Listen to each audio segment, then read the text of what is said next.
Muy buenas tardes a todos. Vamos a empezar con la presentación del libro Redacciones.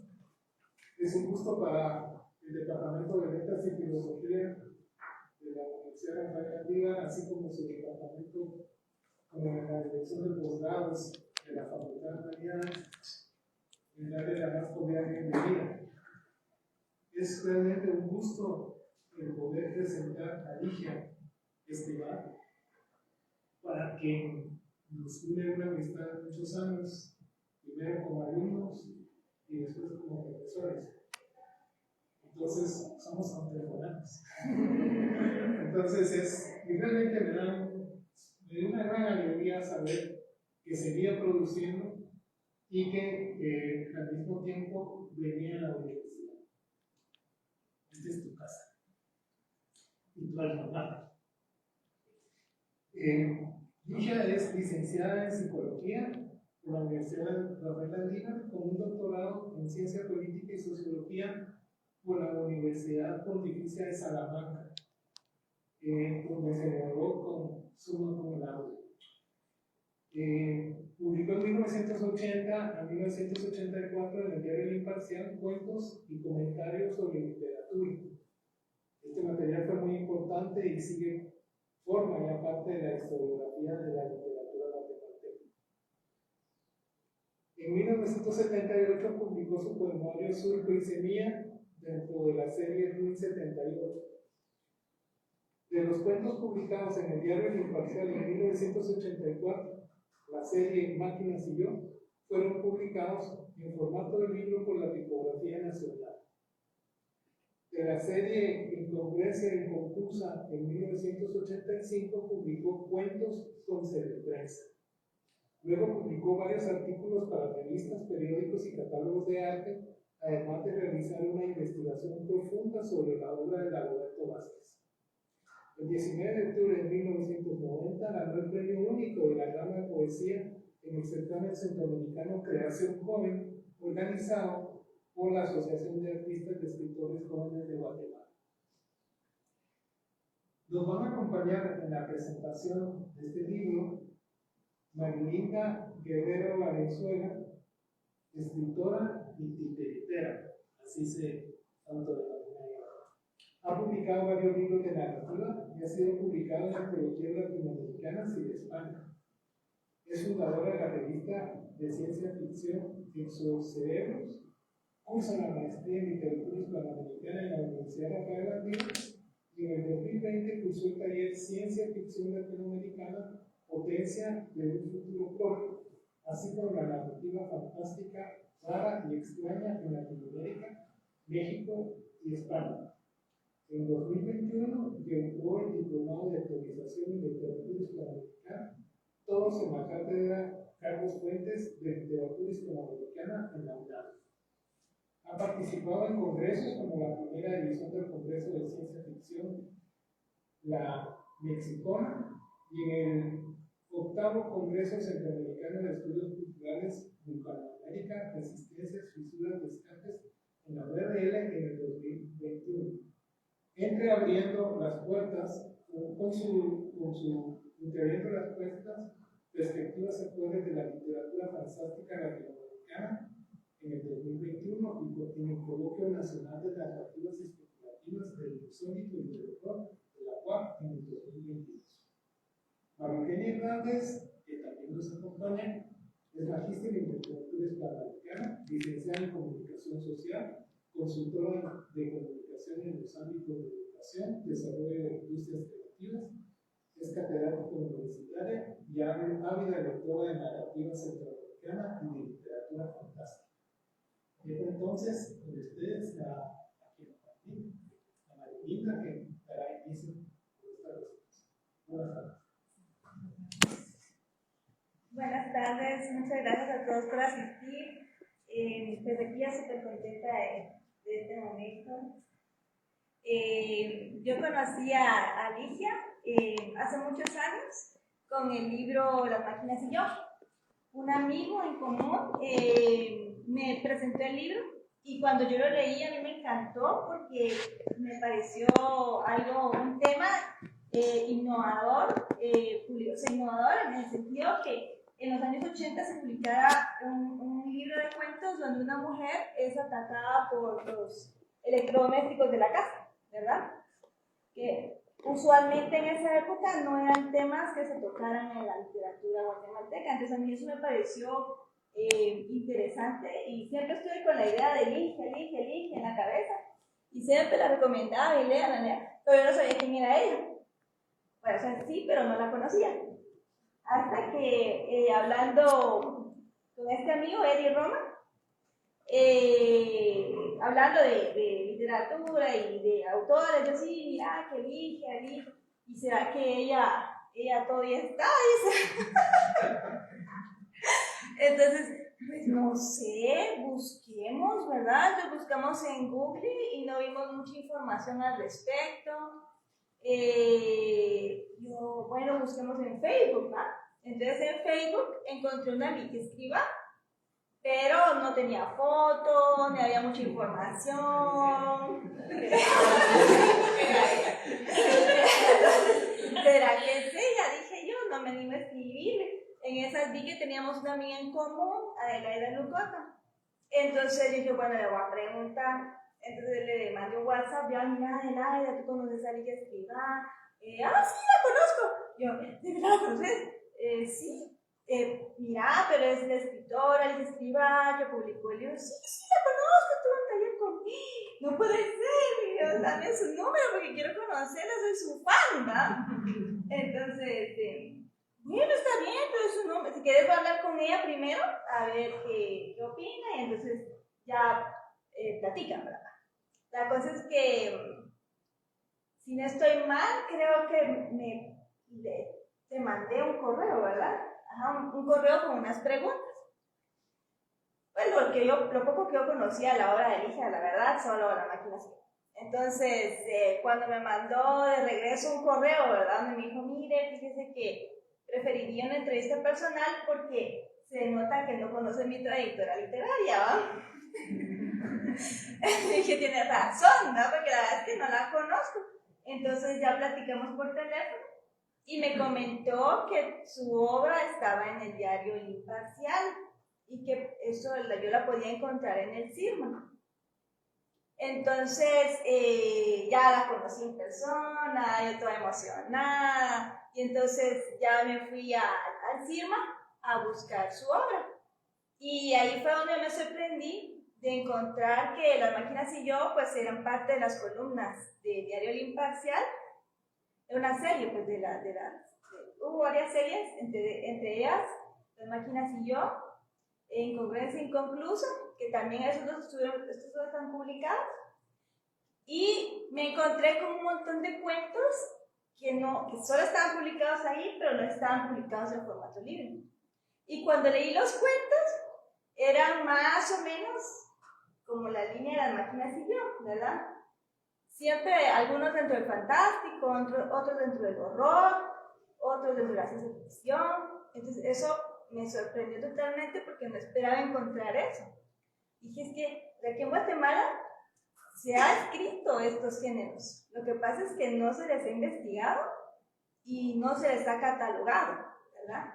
Entonces, no, es que estos cuentos se tienen que dar a conocer porque forma parte de la historia de los géneros especulativos y la literatura fantástica, ¿verdad? Entonces, fue cuando coincidió todo porque hubo un concurso de narrativa joven y dentro de los cuentos que enviaron yo estaba dentro del jurado, entre los cuentos que enviaron, hubo uno en especial que era de fantasía, que a mí me encantó. Los demás, pues eran más o menos los mismos temas que se trabajan en Guatemala, que no están mal, pero me llamó la atención que este cuento en especial, esta novela corta, estaba bien armada, bien escrita, yo no le veía ningún problema, ¿verdad? Pero nadie más le gustó, ¿verdad? No la consideraron seria. Entonces fue donde yo dije, es que aquí debería haber una editorial que publique estos géneros, no puede ser que no haya. Entonces yo entre mis berrinches en redes, ¿va? Pues hice mi berrinche en redes, ¿va? Y dije eso, a que todo país debería tener una editorial de literatura fantástica, ciencia ficción, horror. Y Manuel Rodas, de Editorial Sion, en Quetzaltenango, me dijo, ok, armémosla, ¿verdad? Y yo, de verdad, así como, ¿no será que me está diciendo solo cuentos? Él, no, en serio, armémosla. Yo, va, está bueno. Entonces, armémosla. Entonces fue como salió Bosques Ambulantes. Y nos apoyó con el logo Luis de León Díaz. Y entonces dijimos, bueno, ya tenemos la editorial. ¿Y ahora qué vamos a publicar? A Ligia, le dije. A ella es la que vamos a publicar, porque no encuentro otro lugar donde puede estar, ¿verdad? Y más empezamos esta editorial que se va a centrar en estos géneros, ¿verdad? Dándoles su lugar y la posición que deberían de tener, ¿verdad? Entonces, ya nos dedicamos bueno, las columnas las traspasé en computadora, de ahí las imprimimos, se las di a Ligia para que las leyera, hiciera correcciones, y ya se armó el libro, se armaron, los cuentos van conforme al año de publicación. Hay unos años que tienen más cuentos que otros, pero es porque en unos años, por ejemplo, en el del 84 fue donde salió Las Máquinas de Guión.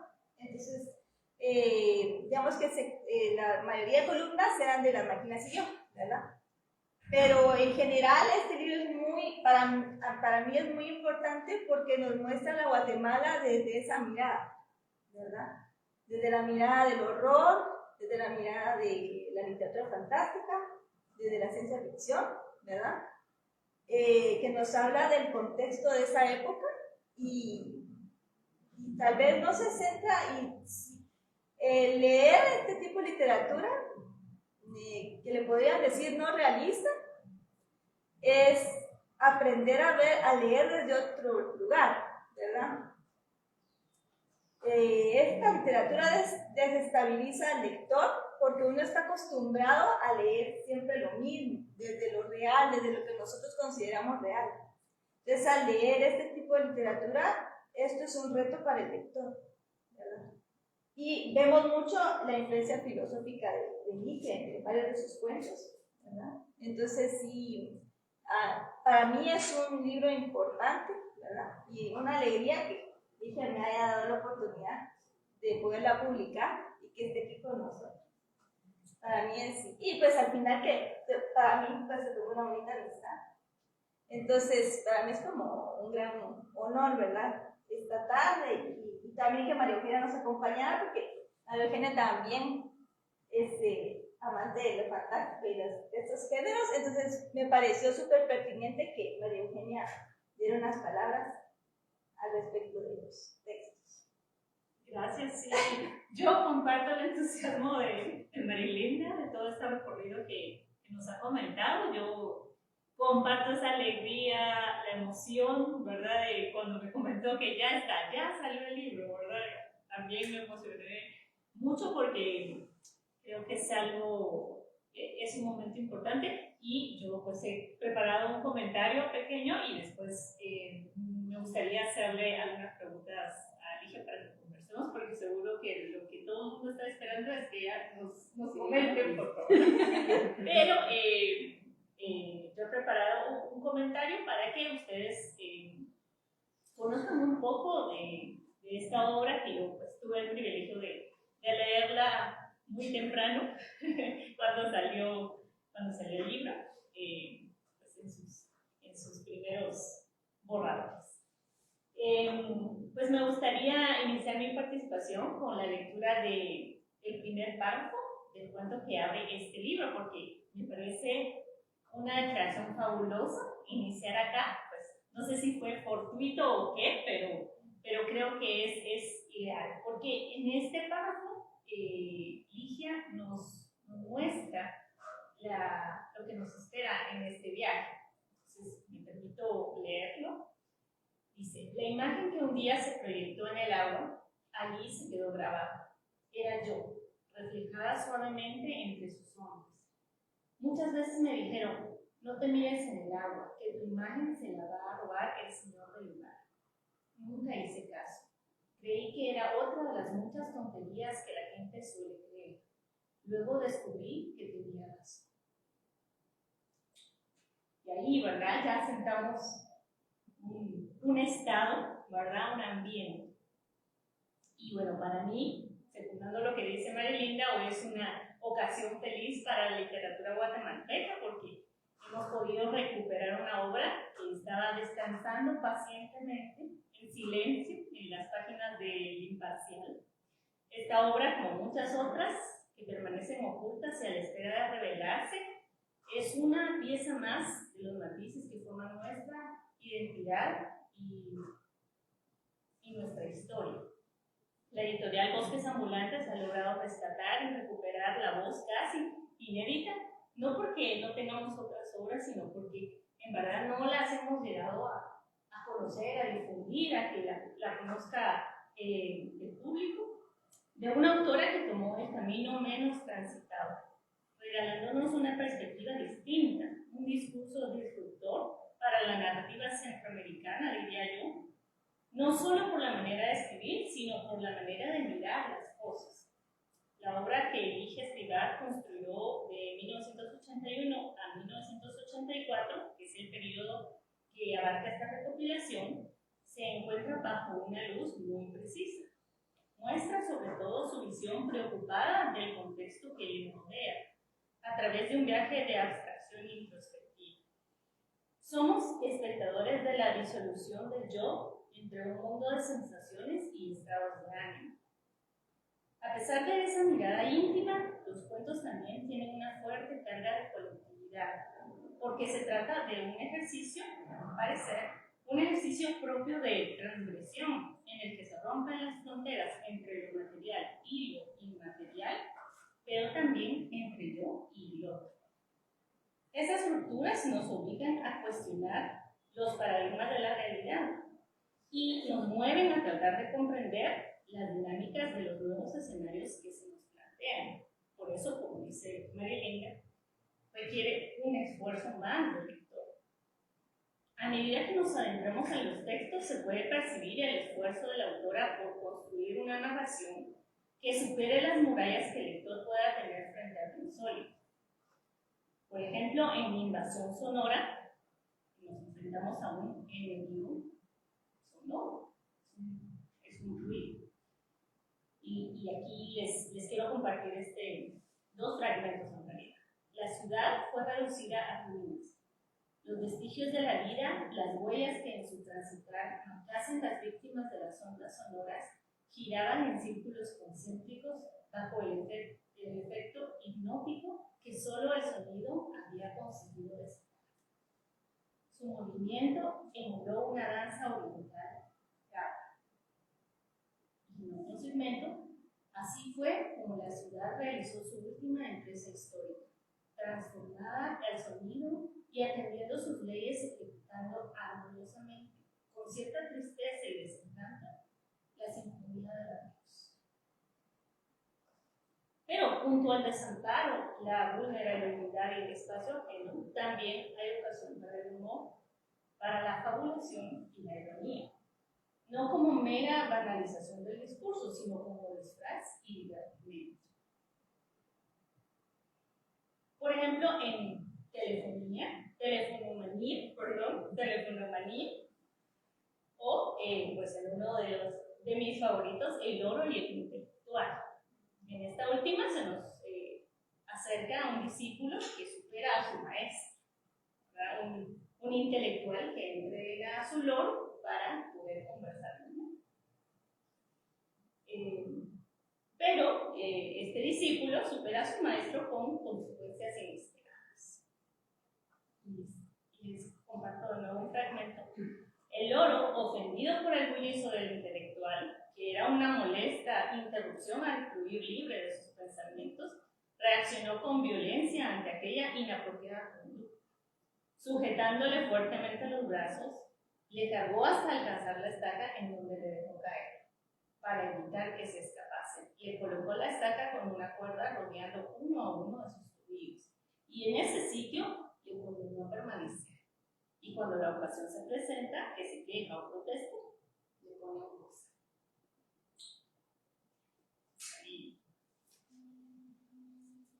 En muchos otros casos, el objetivo de las narraciones parece ser un ejercicio de exploración por un mundo caótico lleno de silencios. En Génesis, que es pues, una de las obras que se comenta en el prólogo, nos hablan de una nueva geografía que la conforman montañas desoladas de palabras y voces. Porque lo no dicho tiene una alta carga de significación en las narraciones. La búsqueda de una identidad perdida que en varias ocasiones se materializa en la pérdida de la voz, en la imposibilidad de hacerse oír individual y colectivamente. En Invasores, por ejemplo, nos dice que el silencio era lo único que les unía y los mantenía a cada uno en su dolor y en su soledad. Otras veces nos encontramos con imágenes sensoriales fulminantes, diría yo, como en Desenlace. La sangre bombeaba con suma premura, y como las olas se destrozan en los acantilados, así se estrellaban contra el cielo. Con frecuencia los personajes de reversiones experimentan un despertar liberador que los ubica en un espacio aislado de las convenciones sociales, pero que les permite desarrollar su propio ser en un universo paralelo donde no hace falta la convención del otro. Como en Sobrevivientes y en uno de mis favoritos, Ventríloco Ilusionista, que nos cuenta sobre un hombre que entra a una cafetería a pasar un momento tranquilo y a conversar con alguien a quien los demás no logran ver. Pronto se busca, como es usual, se busca una serie de explicaciones para el fenómeno que los otros no comprenden. Cansado de los aplausos de la audiencia que lo toma por un ventríloco, él sentencia: aquí todos han de estar locos, ha de ser una enfermedad contagiosa. Vámonos de aquí antes que sea demasiado tarde, dijo la voz. El ventríloco ilusionista salió corriendo de la cafetería tropezando con todos los objetos que encontró a su paso. Pese a su agitación y prisa, sus movimientos torpes permitían percibir el sonido de 4 pies golpeando el piso, y 4 piernas chocando contra sillas y mesas. Una vez en la calle se animó, se calmó, y la silueta que le acompañaba volvió a su sitio, a proyectar su imagen en el suelo. El diálogo, interrumpido por el estruendo de un aplauso, se reanudó entre el hombre y su sombra. Las narraciones de reversiones son rutas que hay que transitar con pausa y serenidad, dejando que se acomoden y que remuevan sutilmente los límites entre la realidad y la ficción. Este breve comentario tiene el objetivo no solo de celebrar esta obra, sino de invitarlos a escuchar una voz diferente, una voz reflejada suavemente en el agua. Y pues cortito, porque ahora pasamos a la parte donde queremos conversar con Ligia. Pues yo tengo muchas preguntas, pero lo vamos a resumir en 5 nada más, porque no tenemos toda la tarde, ¿verdad? Ligia, han pasado más de 40 años desde la publicación de estos cuentos en el célebre diario El Imparcial, y a pesar de eso, hoy tristemente parecemos estar regresando a un contexto parecido al que se vivía en esos años. Nos gustaría que nos platique un poco sobre la elección del título de esta recopilación de versiones. No puede hacer versiones, sino porque en realidad esos textos fueron tomados de microfilm que hizo, sí, y para orgullo nuestro fue hecho por el doctor Francisco Marín, que fue también director de la Biblioteca Nacional y fue bibliotecario de aquí de la región. Esta recopilación en microfilm, como todos los bienes del imparcial, incluyendo mesas, escritorios, sillas y todo eso, fueron comprados por sí. Y gracias a que ellos hicieron esa transcripción en microfilm y que Marilinda se entusiasmó y irlos a sacar, se logró conformar este texto que no podía ser el total, sino que tenía que constituirse como una reversión, porque a la hora de sacar copia de los cuentos, algunos estaban incompletos porque el Imparcial era un periódico grande y a veces decía pasa la página y eso que pasaba a la página siguiente no se logró. Entonces, a la hora de elegir el nombre, pues les dije, bueno, hagamos reversión porque es solo un rescate de algunas cosas de lo que se pudo rescatar. Y que realmente me da mucho gusto el que lo haya hecho Marilinda y que haya trabajado tanto para recopilar esos cuentos. Ahí estamos. Créeme. Sí. Y sin voto. Así es, sí. Reversiones, sí. Ahora tenemos las reversiones. A mí me llama mucho la atención este cuento Génesis, que tiene un aura casi apocalíptica, ¿verdad? Y quizá para muchas generaciones que vivieron los años 80, las referencias son claras, ¿verdad? En esta narración, pero considera que es importante conocer este contexto político en el que se crearon en el que se escribieron estas narraciones. Yo creo que es necesario conocer la historia. Siempre es necesaria la historia, porque no se puede omitir que las cosas pasaron. Ahora, como las interpretó cada uno, es lo que en esos textos puede que algunas cosas se romantizaron, pero porque no se podía hablar de la dureza y del terror que se sentía, porque era algo que lo sabías y lo callabas. En general no se puede leer algo sin conocer el contexto. Siempre es necesario conocer. Tal vez no se pueda todo, pero sí, al menos el contexto. Sí. Dije, las voces de estas narraciones no son voces que hemos escuchado con frecuencia.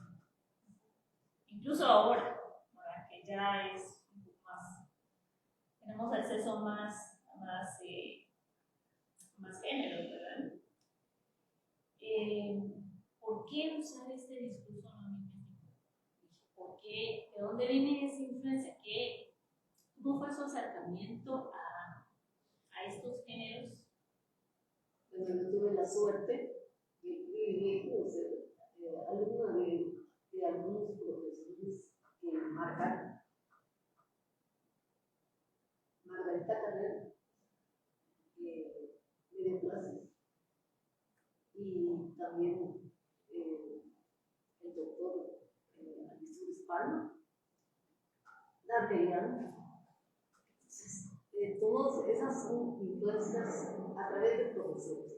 Pero yo siempre fui una lectora espantosamente y horrorosamente lectora. Leí Máximo a Edgar Allan Poe. Y tuve con la amistad de Cristina Camacho. Entonces, hay tantas cosas que son importantes y que a uno lo marca. Lograr poner esas voces es parte de vivir. Y se habla de la literatura fantástica. ¿Qué mayor experiencia fantástica que todo lo que a mí me ha pasado en la vida, incluyendo el accidente cerebrovascular, y que esté aquí? Ver a mi amigo Miguel Flores con tantos años que no lo vi, para mí es fantástico. Y tener a mis hermanos aquí, amigos, esos. Gracias, sí. Ya los cuentos, en los cuentos hay un sentido casi ausente del tiempo y de la identidad. Hay mucha abstracción. Con frecuencia están cargados de tonos dispares y uno entra en un estado etéreo, de búsqueda. Son trayectos que están construyendo unos objetivos, ¿verdad? En respuesta a la realidad que se ve, pero a una realidad interna. Me gustaría saber cómo era o cómo es su proceso creativo para de dónde surgen estas grabaciones.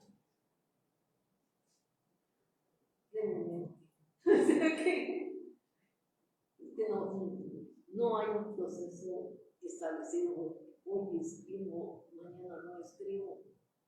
Así. No es como alguien me dijo, no es ¿en qué se inspira? En vivir. Uno vive y entonces tiene experiencias, pero no puede inspirarse porque no existe la inspiración. Existe el trabajo. Que de tanto darle y darle, algo sale.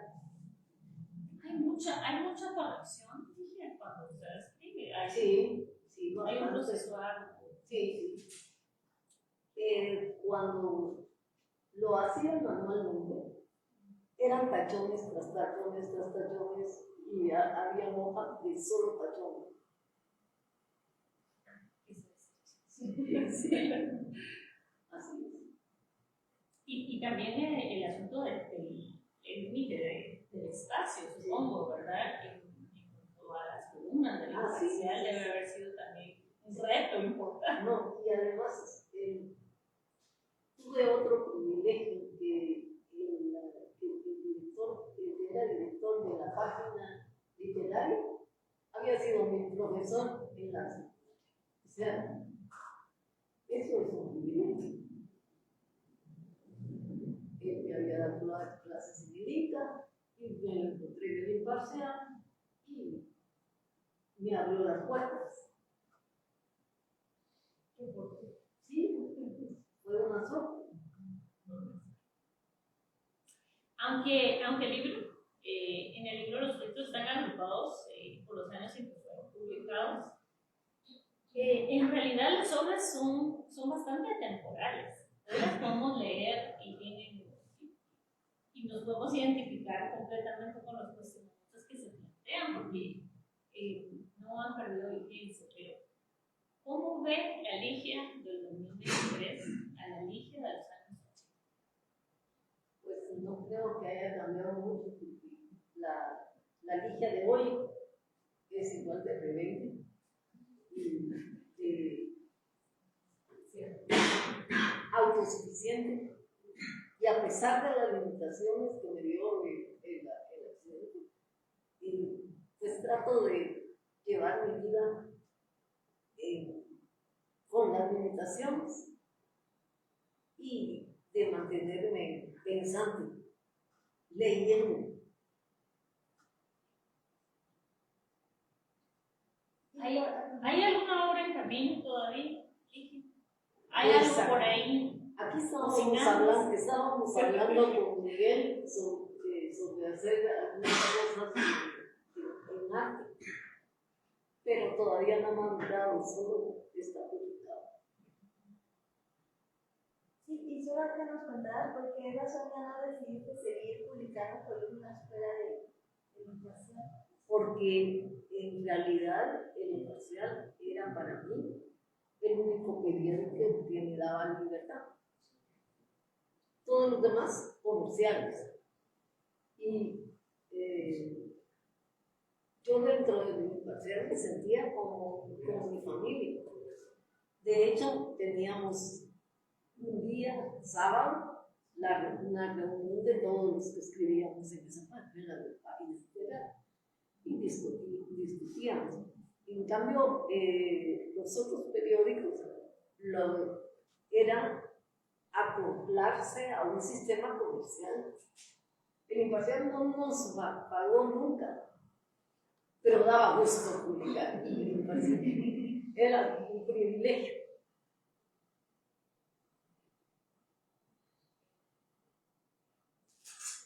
Muchas gracias, Ligia. No sé si será posible, nos comenta si me gustaría que nos leyera algún fragmento que a usted le guste mucho. Sí.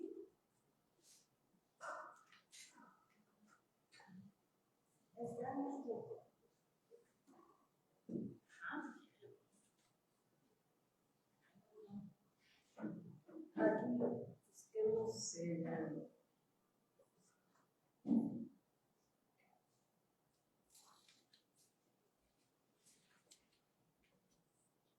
Congreso de Las avestruces. el Congreso de las Avestruces. El simposio de las avestruces.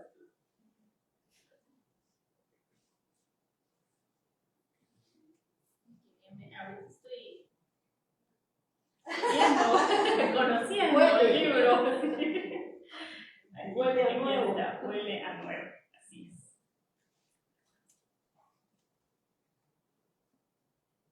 En un salón muy cuidado, en un edificio apartado de todo contacto con el resto de la civilización, fue realizado un simposio convocado entre desdén y desencanto.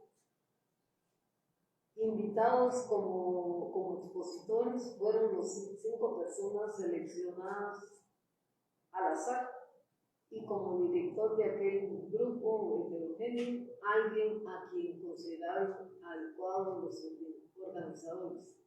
Arribaron cada uno de los participantes, así como el público invitado a la hora que según ellos fue concertada, y se sentaron cómodos, ubicándose en las butacas distribuidas por el salón que satisfacían a sus intereses. El moderador de aquel simposio acomodó a los expositores a su voluntad, y una vez en sus posiciones asignadas, decidió iniciar la discusión. Los expositores conversaban despreocupados y en total desacuerdo los unos con los otros. ¿Quieren que continúe? Por favor, dejamos transcurrir. Los expositores conversaban despreocupados y en total desacuerdo los unos con los otros, miembros de aquel grupo, que no poseían ningún vínculo en común, que no fuese estar sentados rodeando aquella mesa.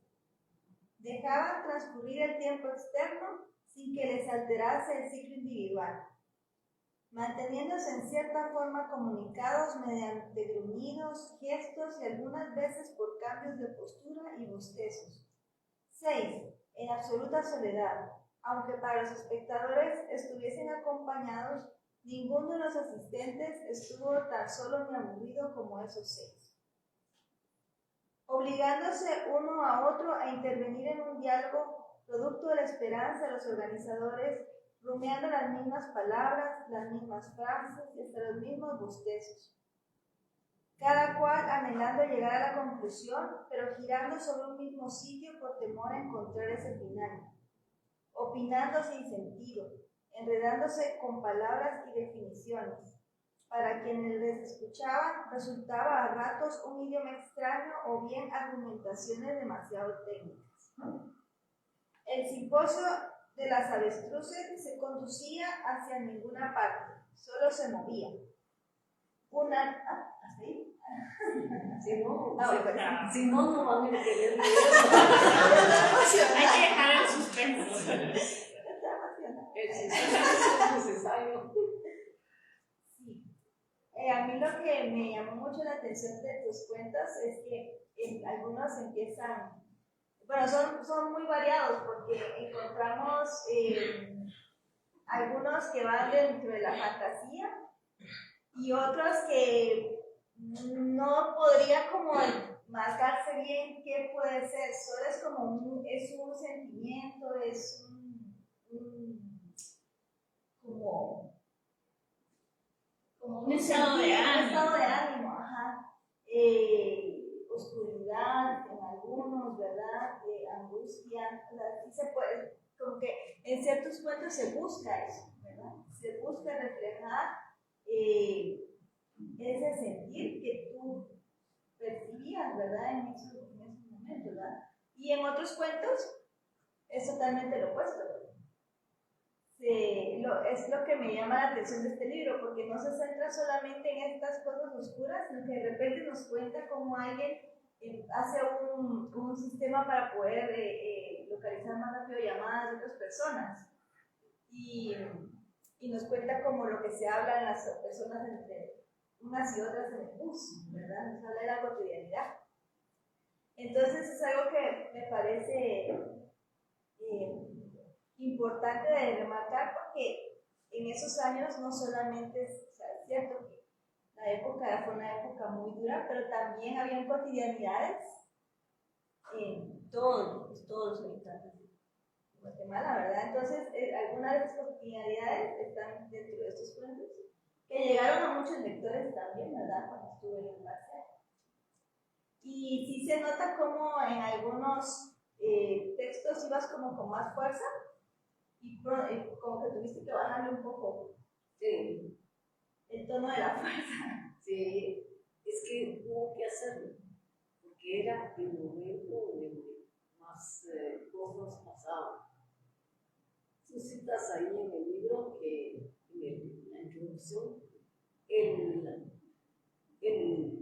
la invitación a que me callara, que me hicieron, justamente estaba yo en una exposición en una galería, cuando se me sentaron, yo que tú no escribiría lo que estás escribiendo.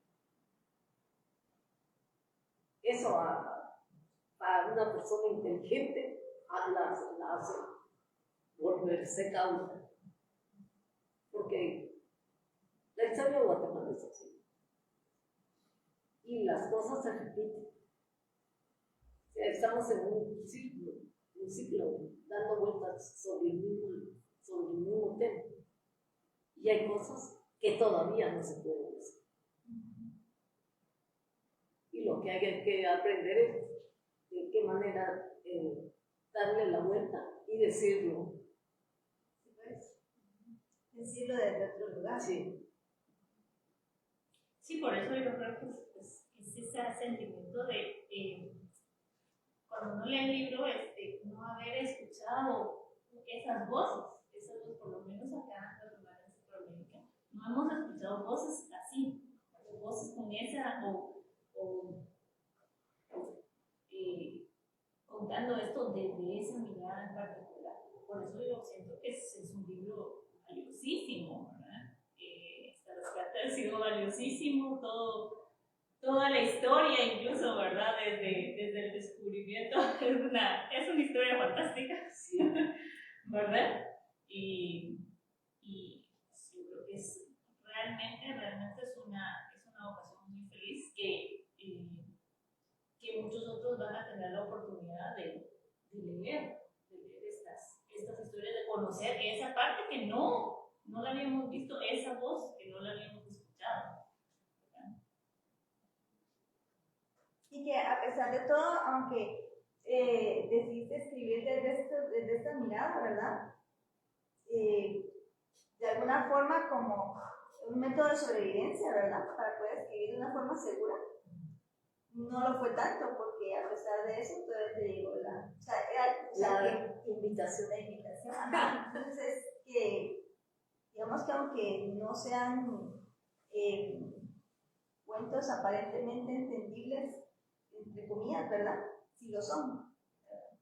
Si uno los lee con cuidado y teniendo en cuenta, como dices, el contexto, uno lo mira más claro, ¿verdad? Mira más claro el mensaje que va debajo de la línea, ¿verdad?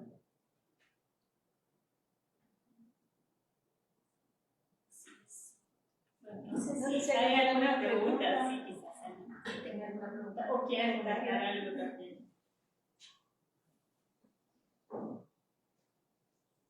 Una pregunta. ¿Tú crees que tú tendrías el mismo impacto o la misma cautela con tus cuentos fantásticos criticando la situación de hoy? Tendría que hacerlo, la única manera. Porque seguimos en Guatemala. No nos hemos cambiado de país. Y hay cosas de las que no se puede hablar. Y lo que uno tiene es que, si quiere decirlo, saberlo decir. Hay maneras de decir las cosas. No necesitamos empuñar un arma. El lenguaje es suficiente para desarmar a cualquiera.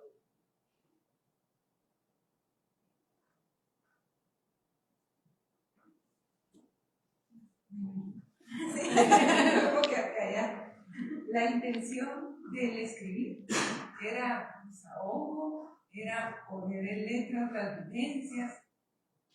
Eso es lo que yo entiendo, ¿no? Sí, así es. Por eso es que hay las diferentes fases de historias. Pero solo con lo que he escuchado, ¿verdad? Pero esa era la intención, puesto que dice que no recibía pago por... No, nunca recibimos pago. Y al contrario, entre todos competíamos quién lograba el sitio principal de la página literaria. Qué rico, ¿verdad? Porque sí, había un esfuerzo ahí que realmente no era por dinero, era la gana de hacer. Sí.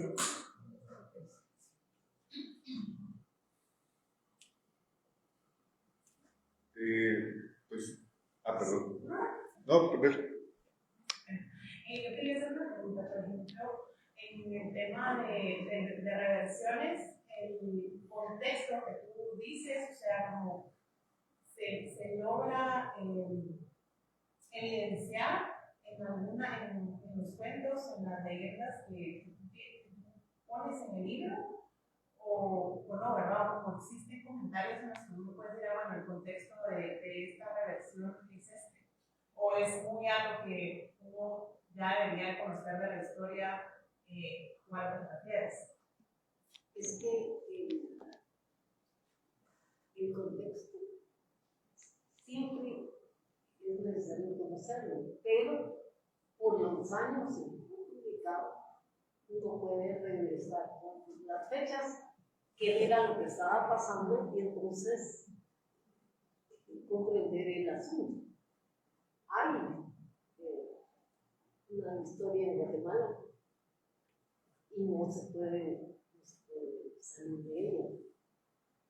En esos años pasó esto y cada uno lo manifestó como quiso, como pudo. Y esa es tu versión de manifestación de cada uno. Una duda. ¿Usted es el pueblo? No. Es que Son los flores de otra mujer.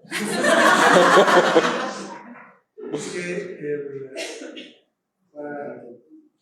para que puedas ubicar parte de esos cuentos, tendrías que leer el libro de Pablo Flores, que hace la narrativa de todo el movimiento social, de la guerrilla, de la insurgencia, y cómo fue aplacada por los gobiernos de Chile que estaban en ese entonces. Ahí puedes relacionar un poco. Es un indicador de será. Porque a mí me llamó mucho la atención el libro de ese Flores que nos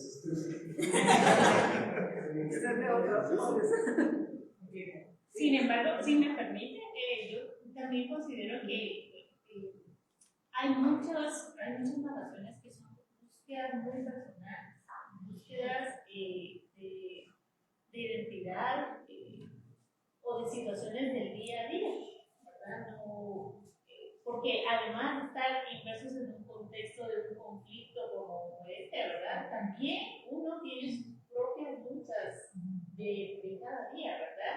Y también uno está buscando una voz. Eso más que todo ese es el sentimiento, ¿verdad? Como que hay una búsqueda, una necesidad de encontrar una voz, de decir algo, ¿verdad? A veces es un algo más grande y a veces es una inquietud personal.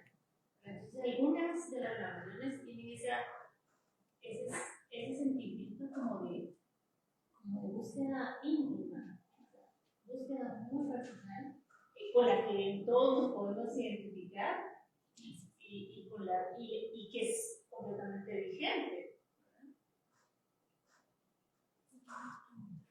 Sí, yo tenía también una pregunta que surge a raíz de un comentario que nos hacía una colega, Alexandra Ortiz, que precisamente comentaba la relevancia de la publicación de este libro porque nos decía que ayudaba como a reconfigurar la manera en que estábamos leyendo las literaturas de las décadas del 70 y del 80, ¿verdad? Que muchas veces se centraban en estos momentos como de representación por un lado y en la narrativa que surge bajo la impronta del testimonio, digamos, con mucha fuerza. Entonces yo coincido con esta opinión. Y sin embargo es hasta ahora que surgen como estos estudios y este afán como de recuperar también estas otras narrativas que no estaban, digamos, dentro de estas dos grandes como égidas, ¿verdad? Entonces la pregunta es ¿cómo recibieron o cómo percibió usted la recepción de sus textos, digamos, en el ambiente literario de los 80, digamos, en Guatemala? ¿Cómo era leída? Bueno, en general, en el ambiente literario tenía cierta acogida. Sin embargo, algunos pues podían discrepar con la posición, ¿verdad? Porque yo jamás me metí a tomar directamente las cosas, sino que traté de poner mi versión de los hechos. Después de hacer estas publicaciones, yo hice un estudio sobre los valores, el cambio de valores en la sociedad guatemalteca, que fue mi tesis doctoral, y en ella están puestas en cada etapa un poco de la historia, qué era lo que estaba pasando ahí, y quien quiere comprender el total momento que se vivió en los valores que cambiaron, que no solo cambiaron en la forma de ver la vida, sino que en la forma de hacer el arte.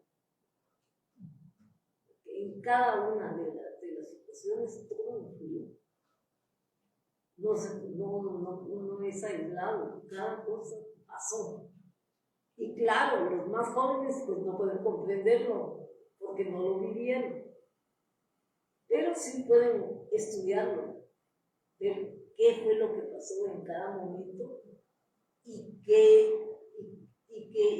cómo interpretan lo que... Porque la verdad es que la historia es de interpretaciones. no hay ninguna verdad absoluta. Cada uno tiene su propia versión de cómo le fue la feria, ¿no?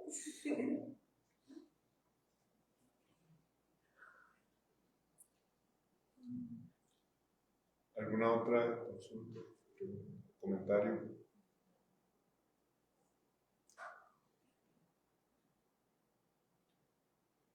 Bien, entonces, pues muchísimas gracias, Ligia, Linda y María Eugenia por esta presentación y por haber considerado la narrativa para este evento. Pues la invitación le llegó directamente a la decanatura de la facultad, ¿verdad? Y con mucho entusiasmo recibimos esta propuesta porque sabemos de la relevancia de este libro. Entonces, pues organizamos la presentación desde el Departamento de Letras y Filosofía y les invitamos a un cafecito y champurradas a la mesa de afuera y ojalá que podamos seguir conversando ahí. Sí, los que quieran, pues. Y el libro está a la el libro, venta. pues, aquí con nosotros, aquí aprovechando a Ligia. Para que nos